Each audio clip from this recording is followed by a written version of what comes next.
నమస్తే, welcome to వైద్యం ఆరోగ్యం. నేను మీ యాంకర్ ప్రియ రమేష్. అయితే ఈ రోజులలో చాలా ఎక్కువ మందికి ఇన్ఫర్టిలిటీ అనేటువంటి సమస్య ఉంది. దాంతో చాలా మంది బాధపడుతూ ఉంటారు. అసలు వారిని వెంటాడుతూ ఉంటుంది. ఈ సమస్యకు పరిష్కారం ఎక్కడ దొరుకుతుంది, అసలు దానికోసం ఎదురు చూస్తూ ఉంటారు.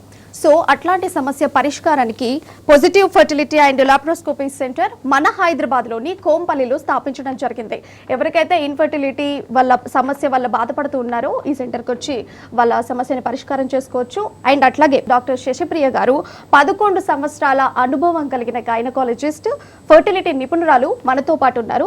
సో మనం ఇప్పుడు కొన్ని డౌట్స్ అని కూడా క్లియర్ చేసుకుందాం. హలో అండి, నమస్తే. హలో అండి, నమస్తే. ఓకే, ఇప్పుడు చాలా మంది కూడా ఇన్ఫర్టిలిటీతోని బాధపడుతూ ఉంటారు. అసలు ఈ సమస్యకు పరిష్కారం ఎట్లా దొరుకుతుంది? కొంతమంది టిప్స్ ఇస్తూ ఉంటారు, బట్ అవి వర్కౌట్ అవ్వవు. ఖచ్చితంగా డాక్టర్ని కన్సల్ట్ అవుతే అసలు వాళ్ళ ప్రాబ్లం ఏంటని క్లియర్గా తెలుస్తుంది. సో ఇన్ఫర్టిలిటీ అసలు ఎందుకు వస్తుంది, ఎవరికి వస్తుంది? సో ఇన్ఫర్టిలిటీ అంటే సంతానలేమి అండి. సో ఫస్ట్ 1 year కపుల్ మనకు పిల్లల కోసం ట్రై చేసి కలగట్లేదు అంటే దాన్ని మనం ఇన్ఫర్టిలిటీ అని అంటుంటాము. సో దీనికి 2 రకాల ప్రాబ్లమ్స్ ఉంటాయి. సో మేల్ పార్ట్నర్లో సంబంధించిన ప్రాబ్లమ్స్ ఉండొచ్చు, ఫీమేల్ పార్ట్నర్కి సంబంధించిన ప్రాబ్లమ్స్ కూడా ఉండొచ్చు. సో ఏదేమైనా ఒక కపుల్ హాస్పిటల్కి వస్తేనే మనం ఎవాల్యుయేషన్ చేసుకున్నాక ప్రాబ్లం ఎక్కడుందో మనకు అర్థమవుతుంది. అంటే ఎక్కువగా మీరు చూస్తూ ఉంటారు కాబట్టి, ఒక 11 years ఆఫ్ ఎక్స్పీరియన్స్ మీకు ఉంది కాబట్టి, ఎక్కువగా అమ్మాయిలకు ఉందా అబ్బాయిలకు ఉందా ఈ సమస్య? ఇద్దరికి ఆల్మోస్ట్ ఈక్వల్. ఫీమేల్ పార్ట్నర్కి మనం చూసుకుంటే ఒక 40% ఇన్సిడెన్స్ ఉంది. అదే మేల్ పార్ట్నర్ ప్రాబ్లమ్స్ అయితే ఒక 40% ఉంది. అలానే ప్రాబ్లం ఏమీ లేకపోయినా కానీ చాలా మందికి పిల్లలు అనేది కలగరనమాట. అన్ఎక్స్ప్లెయిన్ ఇన్ఫర్టిలిటీ అని అంటారు, మనకు రీజన్ తెలియదు. అదొక 20% ఉంటుంది అనమాట. అండ్ దానికి సంబంధించి లక్షణాలు ఎట్లా అంటే, మనకు ఇన్ఫర్టిలిటీ సమస్య ఉంది అనేటువంటి విషయం మనం తెలుసుకోవాలంటే దాని లక్షణాలు ఎలా ఉంటాయి? చాలా మందికి ఇది తెలియకుండా ఉంటుంది. సింపుల్ లక్షణాలు చూసి కూడా అది లేదేమో అని అనుకుంటారు. అసలు రియల్ లక్షణాలు అసలు ఏంటివి? సో ఇన్ఫర్టిలిటీ అంటే మనకేంటి, మనకు పిల్లలు కలగట్లేదు. సో సిమ్టమ్స్ అనేటివి మనకు అర్థం కావు first. So when we are trying to conceive, ఒక 1 year ట్రై చేసాము అవ్వట్లేదు అంటే then we have to understand that మనకి ఏదో ప్రాబ్లం ఉంది. డెఫినెట్గా డాక్టర్ దగ్గరికి వెళ్ళి చూపించుకోవాలి. సో అట్లా కాకుండా చాలా చిన్న చిన్న సైన్స్ ఉంటాయి అన్నమాట. సో ఈ ప్రాబ్లమ్స్ మనం ఎట్లా తెలుసుకోవాలి అంటే పీరియడ్స్. సో ఫీమేల్ పార్ట్నర్కి ఇర్రెగ్యులర్ సైకిల్స్ ఉన్నాయి. సో దీనివల్ల మనకు ప్రెగ్నెన్సీ, కొంతమందికి ఇర్రెగ్యులర్ సైకిల్స్ ఉన్నా కానీ వస్తుంది న్యాచురల్గా. సో అట్లా రావట్లేదు అంటే డెఫినెట్గా హాస్పిటల్కి వెళ్ళి చూపించుకోవాల్సిన అవసరం ఉంది. సో అలానే వైఫ్ అండ్ హస్బెండ్ కలుస్తున్నారు, కలయికలో ఇబ్బంది ఉంది అంటే డెఫినెట్గా హాస్పిటల్కి వెళ్ళాలి. సో ప్లస్ హార్మోన్ ఇంబ్యాలెన్సెస్ ఉన్నాయి. సో థైరాయిడ్ సమస్యలతో బాధపడుతున్నారు, ప్రొలాక్టిన్ అనేది ఎక్కువ ఉంది. సో ఇట్లాంటి ప్రాబ్లమ్స్ ఏమన్నా ఉంటే డెఫినెట్గా మనం ముందే ఎవాల్యుయేషన్ చేసుకుంటే మనకు బెటర్. అండ్ మీ సెంటర్లో ఇప్పుడు ఈ లక్షణాలు ఎవరికైతే ఉంటాయో ఎట్లాంటి టెస్ట్లు చేసి మీరు కనిపెడతారు? సో ఒక 1 year అయింది, పిల్లలు కలగట్లేదు. సో డెఫినెట్గా మనము ఒక ఫర్టిలిటీ సెంటర్కి అనేది విజిట్ అవ్వాలి. సో విజిట్ అయిన తర్వాత వైఫ్ అండ్ హస్బెండ్ ఇద్దరు కూడా హాస్పిటల్కి వచ్చి ఒకటే టైంలో ఇన్వెస్టిగేషన్స్ చేసుకోవడం చాలా ఇంపార్టెంట్. బికాస్ మనకు ఎగ్ అనేది ఫీమేల్ పార్ట్నర్ నుంచి వస్తుంది అండ్ స్పర్మ్స్ అనేటివి మేల్ పార్ట్నర్ నుంచి వస్తాయి కాబట్టి డెఫినెట్గా ఎవాల్యుయేషన్ ఇద్దరికి చేయాలి.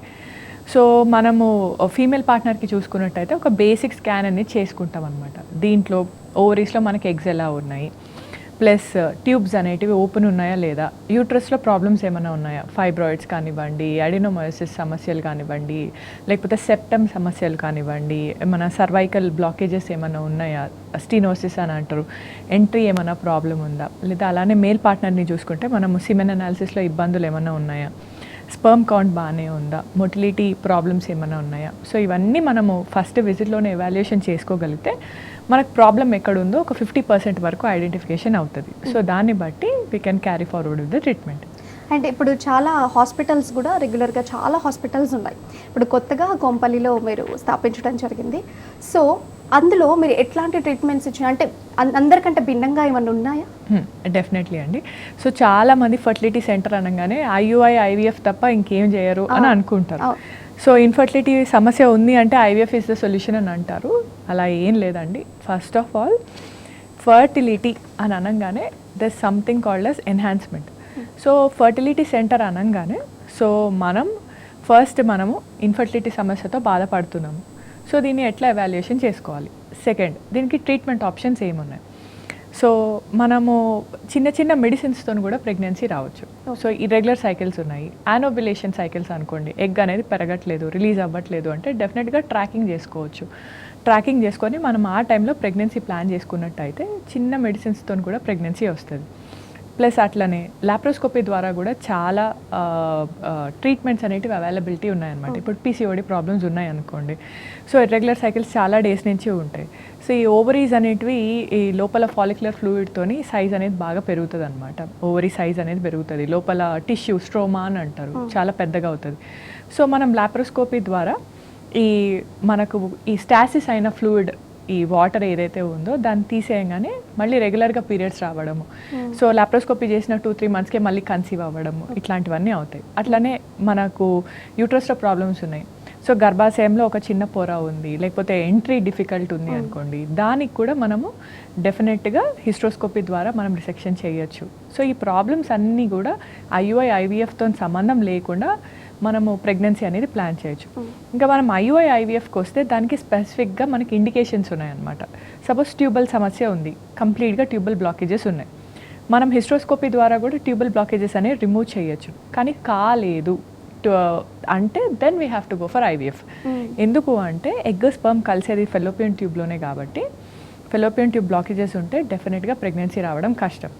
సో దీనికోసం మనము వెయిట్ చేసి ఏదో ట్యాబ్లెట్స్ తీసుకొని, లేదా మనము లాప్రోస్కోపీ చేసుకొని ఒక 2-3 టైమ్స్ ట్యూబల్ టెస్టింగ్ చేసుకొని అప్పటికి రావట్లేదు అని అంటే మనం IVFకి వెళ్ళాలి కదా. సో డెఫినెట్గా మా సెంటర్లో ఏంటంటే ఇట్స్ ఏ హోలిస్టిక్ అప్రోచ్ అనమాట. సో ఒక కపుల్ ఫస్ట్ మన సెంటర్కి రాగానే వి విల్ అసెస్. ఏం అసెస్ చేస్తాము అంటే ఫస్ట్ మనం మెడికల్లీ ఎంతవరకు ట్రీట్ చేయొచ్చు, ప్రొసీజర్ ఎంతవరకు అవసరము, సో ఏ ప్రొసీజర్ అవసరము, ఏ ప్రొసీజర్ చేస్తే it will be easy for us, fertility enhancement ఎలా చేయొచ్చు. సో ఈ విధంగా మనం ట్రీట్మెంట్ అనేది ప్లాన్ చేసుకుంటాం. అండ్ ఎక్కువగా సర్జరీస్ కూడా జరుగుతుంటాయి కదా, సర్జరీస్ ఎవరికి మీరు సజెస్ట్ చేస్తూ ఉంటారు అండ్ మెడికల్లీ ఎవరెవరికి సజెస్ట్ చేస్తుంటారు మెడిసిన్కి సంబంధించి?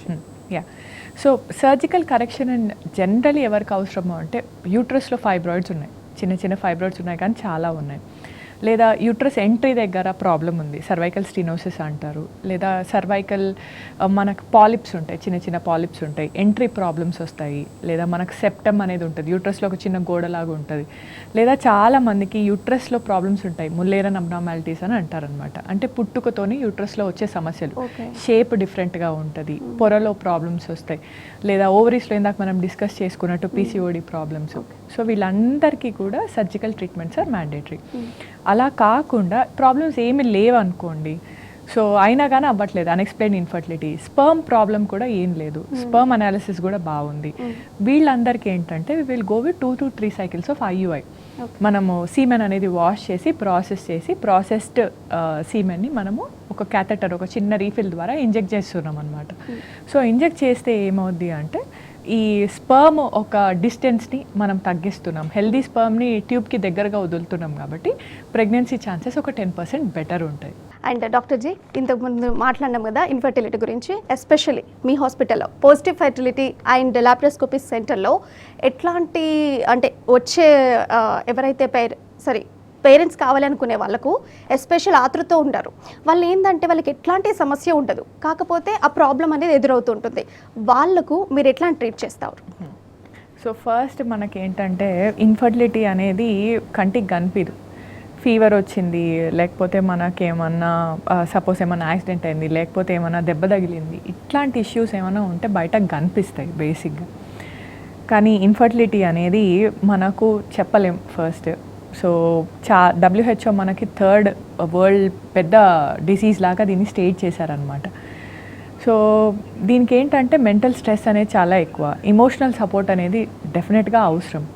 So counselling place a major role fertility ట్రీట్మెంట్స్ని మనము ఫర్టిలిటీ పేషెంట్స్ని మనం ట్రీట్ చేసేటప్పుడు. సో ఇవన్నీ మనం దృష్టిలో పెట్టుకొని ఫస్ట్ థింగ్ IVF సెంటర్ అనగానే IVFలే చేస్తారు అన్న ఒక థాట్ ప్రాసెస్ని మనం పక్కకు పెట్టాలి. సో ఫస్ట్ ప్రాబ్లం ఎక్కడుంది, సో ప్రాబ్లమ్ని ఏ విధంగా ట్రీట్ చేయొచ్చు, సో దీనంతా కూడా మనము ఒక డయాగ్నోసిస్ అనేది మనకు కరెక్ట్ ఉంటే, ఎవాల్యుయేషన్ కరెక్ట్ ఉంటే we can go ahead.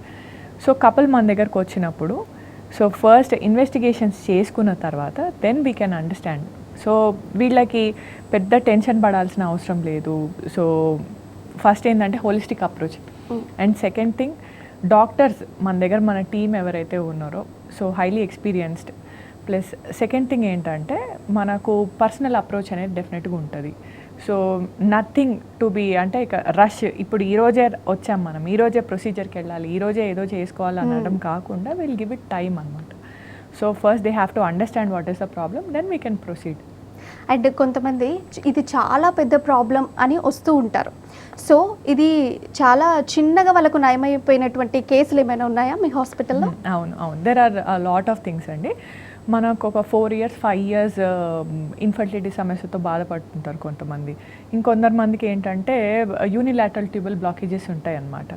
So unilateral tubal blockages ఉన్నప్పుడు చాలామందికి అంటే 2 ట్యూబ్స్ ఉంటాయి మనకు, ఫెలోపియన్ ట్యూబ్స్. సో 2 ఓవరీస్ ఉంటాయి, ఒక్క యూట్రస్ ఉంటుంది అనమాట. సో ఒకటే సైడ్ మనకు ఎగ్ డెవలప్మెంట్ అవుతూ ఉంటుంది, ఇంకొక సైడ్ కాకపోవచ్చు. అండ్ చాలామందికి ఎక్టోపిక్ లాంటి సమస్యలు వచ్చినప్పుడు ఒక సైడ్ ట్యూబ్ అనేది తీసేస్తారు, కానీ ఎగ్ ఆ సైడ్ నుంచి కూడా ఓవ్యులేషన్ అవుతూ ఉంటుంది. సో చాలామంది ఏమనుకుంటారు, ట్యూబల్ బ్లాక్స్ ఉన్నాయి కదా ఐవీఎఫ్ఏ చేయాలి అని అనుకుంటారు. సో అట్లా ఏం లేదు, ఒక్క సైడ్ ట్యూబ్ మనకు ఓపెన్ ఉండి ఇంకొక సైడ్ మనకు ట్యూబ్ లేకపోయినా, ట్యూబ్ బ్లాకేజెస్ ఉన్నా కానీ న్యాచురల్ ప్రెగ్నెన్సీ రావచ్చు. సో అట్లాంటి కేసెస్ మన దగ్గర చాలా అయ్యాయి అనమాట. సో దిస్ విల్ బేసికలీ ఏంటంటే పేషెంట్కి ఒక కాన్ఫిడెన్స్ లెవెల్స్ అనేది పెరుగుతుంది. సో ఇన్ఫర్టిలిటీ అనగానే ఓన్లీ ఐవీఎఫ్ ఇస్ ఆప్షన్ కాదు అని చెప్పి we can understand by this. Plus చిన్న చిన్న ప్రాబ్లమ్స్ ఉంటాయన్నమాట. ఇప్పుడు సెలైన్ ఇన్ఫ్యూషన్ సోనోగ్రఫీ అనే చిన్న ట్యూబ్ టెస్ట్ అనేది చేస్తాం. దీంట్లో మనం ఏం చేస్తామంటే నార్మల్ సెలైన్ని యూట్రస్లో నుంచి ఇంజెక్ట్ చేస్తామన్నమాట. సో ఇంజెక్ట్ చేసినప్పుడు ఈ ట్యూబ్లో చిన్న చిన్న మ్యూకస్ బ్లాకేజెస్ ఏమన్నా ఉన్నా మనకు బయటకు వచ్చేస్తాయి. సో అట్లా ఒక్కసారి ఈ టెస్ట్ జనరల్గా మనం ఎవరికి చేస్తాము అంటే ఒక 1 year అయింది, అన్ని నార్మల్ ఉన్నాయి, సిమెన్ అనాలిసిస్ నార్మల్ ఉంది, ఎగ్ కరెక్ట్ టైంకి ఓవ్యులేట్ అవుతుంది, పెరుగుతుంది, అన్నీ బాగానే ఉన్నాయి, అయినా ప్రెగ్నెన్సీ రావట్లేదు అంటే ట్యూబ్ టెస్ట్ అనేది మ్యాండేటరీ. సో వీళ్ళకి చేస్తాం. Plus major of the cases secondary infertility, first time నార్మల్గా వచ్చింది ప్రెగ్నెన్సీ, మనకు సెకండ్ టైం రావట్లేదు అంటే డెఫినెట్గా మనము సెలైన్ ఇన్ఫ్యూషన్ సోనోగ్రఫీ చేసుకుంటాం. సో అట్లా ఒకసారి మనం ట్యూబల్ వాష్ ఇవ్వగానే కూడా ఇమీడియట్ సైకిల్లో కానీ కన్సీవ్ అయిన వాళ్ళు చాలామంది ఉన్నారు. సో ఇవి కాకుండా మనము చిన్నగా మనకు కొంతమందికి అసలు కరెక్ట్ టైమింగ్ అనేది తెలియదు అనమాట, కరెక్ట్ టైంకి ఓవ్యులేషన్ అవుతుందా లేదా తెలియదు. వీటి గురించి కొంచెం మనము ప్రీకన్సెప్షనల్ కౌన్సిలింగ్ చేసినా కానీ, సో వాటితో ఎయిడ్ త్రూ డెఫినెట్గా న్యాచురల్గా ప్రెగ్నెన్సీ వచ్చిన వాళ్ళు చాలా కపుల్స్ ఉన్నారు.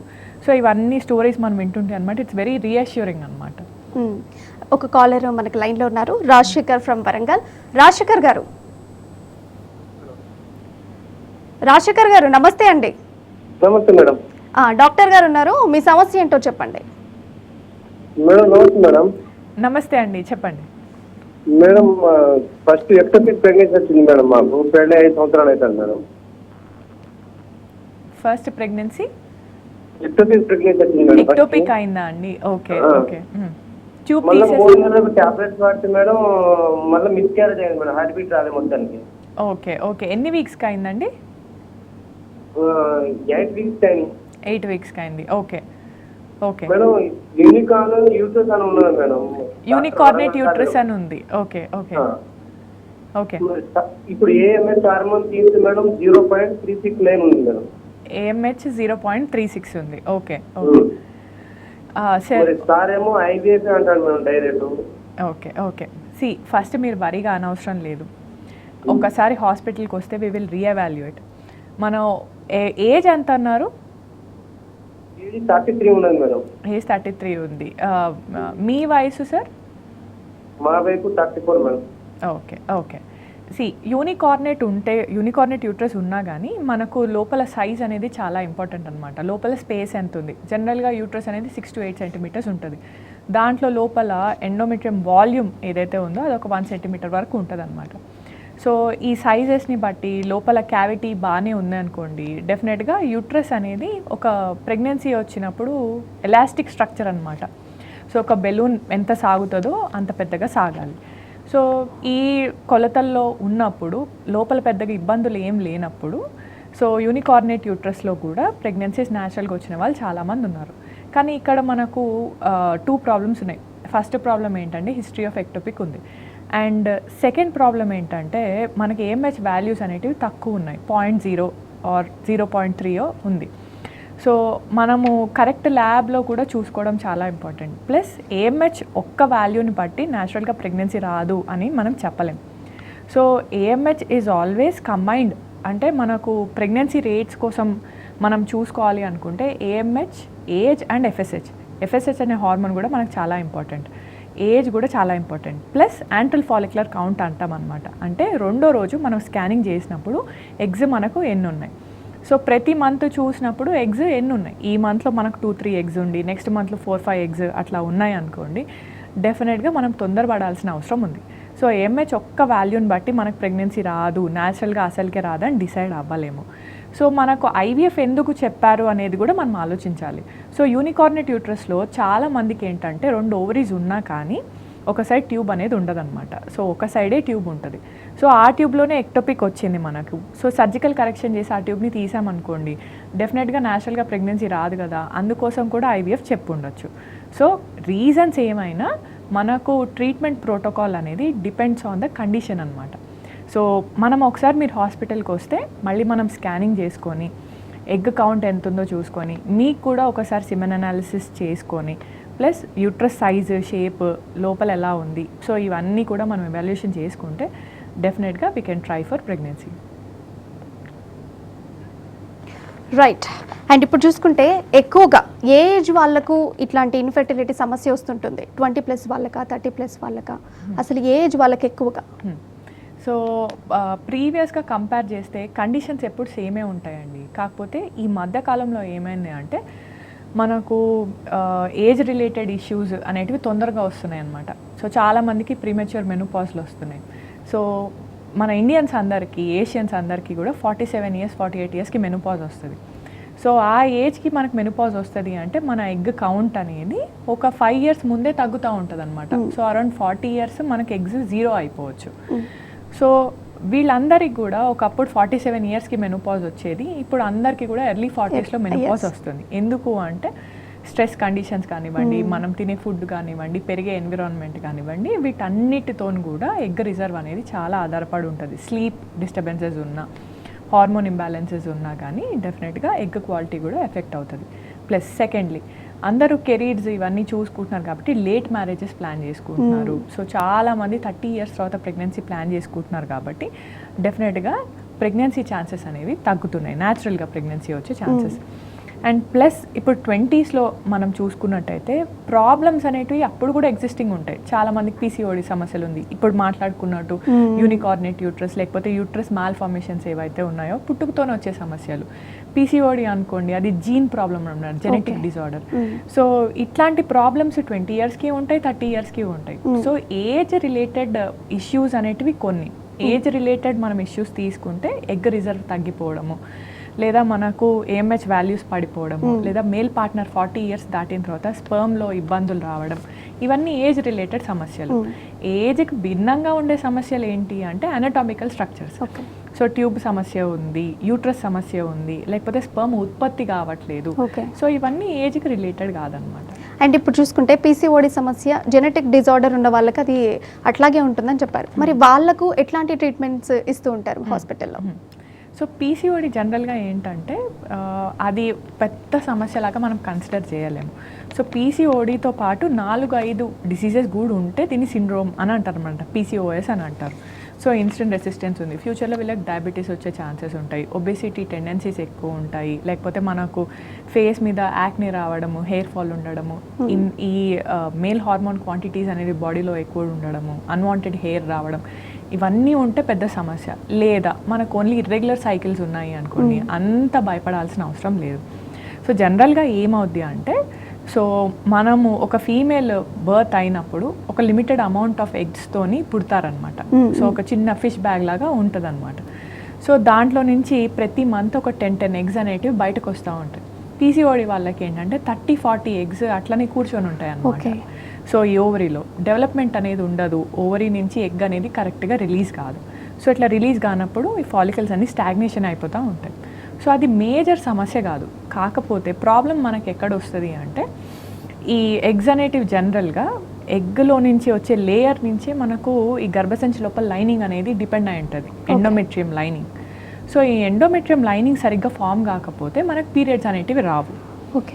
సో ఈ పీసీఓడి వాళ్ళకి ఎగ్ ఎదుగుదల ఉండదు కదా, సో ఎండోమెట్రియం లైనింగ్ రాదు కాబట్టి వీళ్ళకి పీరియడ్స్ అనేటివి ఇర్రెగ్యులర్గా ఉంటాయి.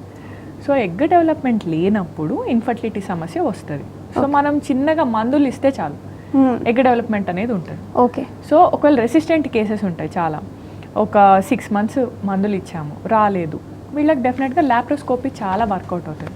ల్యాప్రోస్కోపీ చేశాక కూడా వీళ్ళకి ఎగ్ డెవలప్మెంట్ రావట్లేదు అంటే డెఫినెట్గా మనం ఐవీఎఫ్కి వెళ్ళాల్సిన అవసరం ఉంది. మనం ఇప్పుడు ఒక కాల్ తీసుకుందాం, వెయిట్ చేస్తున్నారు.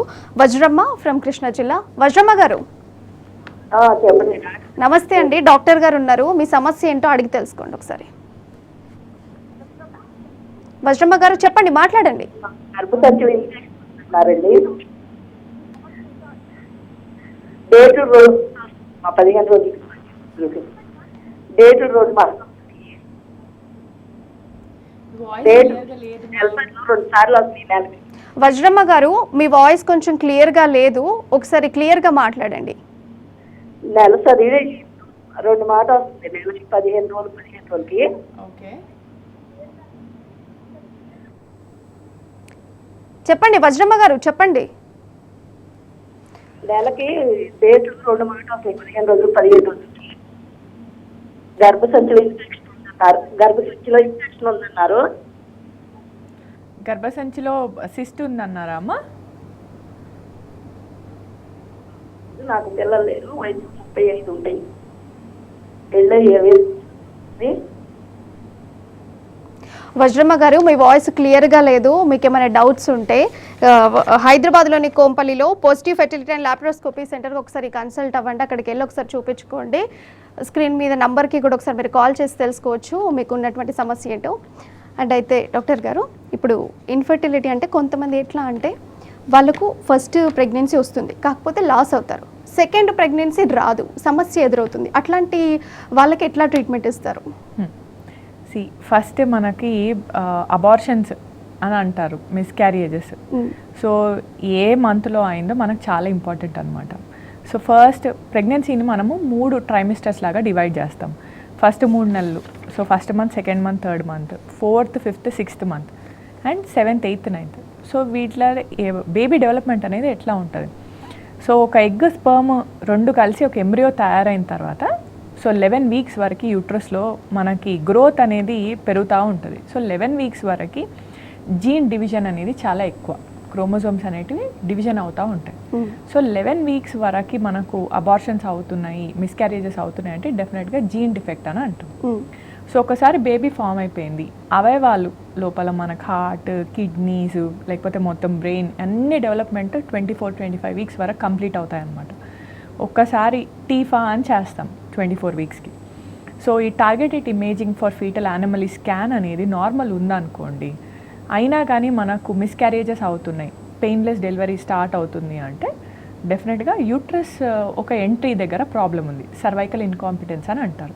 సో ఇది జనరల్గా 4th month, 5th month తర్వాత ప్రజెంట్ అవుతుంది. సో అట్లనే ఇవన్నీ ఈ స్టేజెస్ కూడా బేబీ దాటింది. సో 7th monthలో మనకు మిస్క్యారేజ్ అయింది అనుకోండి, అది డెఫినెట్గా లోపల ఉమ్మనీరు ప్రాబ్లం ఉండొచ్చు, లేకపోతే మదర్కి బీబీస్ ప్రాబ్లం ఉండొచ్చు, బీపీ ఎక్కువයි, ఇట్లాంటి సమస్యలు ఏమన్నా ఉంటే డెఫినెట్గా 7th month, 8th monthలో కూడా మిస్క్యారేజ్ అవుతుంది. లేకపోతే సడన్గా మావి ముందే ఊడిపోవడం, ప్రిప్షియా ప్లాసెంటా, సో ఇట్లాంటి ప్రాబ్లమ్స్ ఏమన్నా ఉంటే 7th, 8th monthలో అవుతాయి.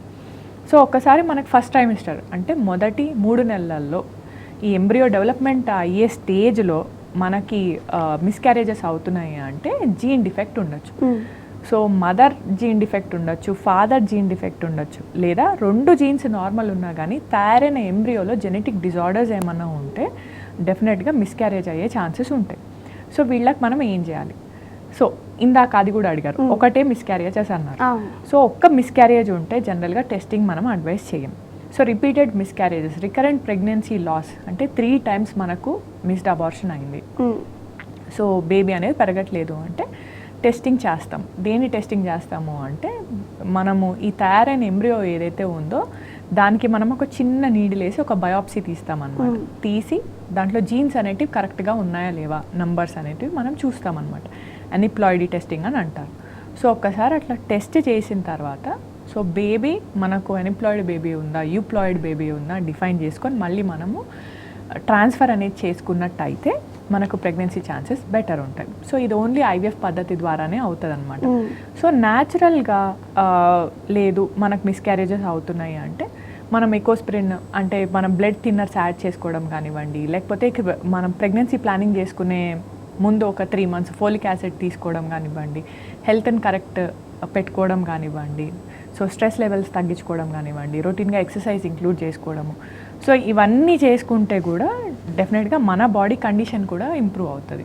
సో ఇంప్రూవ్ అయిన తర్వాత better egg quality, better sperm quality వచ్చే ఛాన్సెస్ ఉంటాయి కాబట్టి డెఫినెట్గా అబార్షన్స్ అనేటివి మనం తగ్గించచ్చు. అండ్ సెకండ్ థింగ్, అండ్ స్పర్మ్లో కూడా డిఎన్ఏ ఫ్రాగ్మెంటేషన్ ఇండెక్స్ అని ఉంటుంది. సో ఎప్పుడు మిస్క్యారేజెస్ అవుతుంటే మనం ఓన్లీ ఫీమేల్ పార్ట్నర్నే ట్రీట్మెంట్ చేయాలి అన్న ఈ థాట్ ప్రాసెస్ ఏదైతే ఉందో దీన్ని మనం తగ్గియాలన్నమాట. సో జనరల్గా అబార్షన్స్ అనేవి 99% మనకు ఈ ఫస్ట్ 3 monthsలో అయ్యేటివి జెనెటిక్ డిజార్డర్స్ ఉంటేనే అవుతాయి. ప్లస్ స్పర్మ్లో కూడా ఇబ్బంది ఉండొచ్చు, డిఎన్ఏ ఫ్రాగ్మెంటేషన్ ఇండెక్స్ అనేది ఎక్కువ ఉందనుకోండి. సో దాంతో కూడా మనకు అబార్షన్స్ అయ్యే ఛాన్సెస్ అయితే ఉంటాయి. రైట్ శేషప్రియ గారు, thank you so much for giving this best solution for fertility and infertility. ఇది ఇవాల్టి వైద్యం ఆరోగ్యం. చూస్తూనే ఉండండి టీ న్యూస్.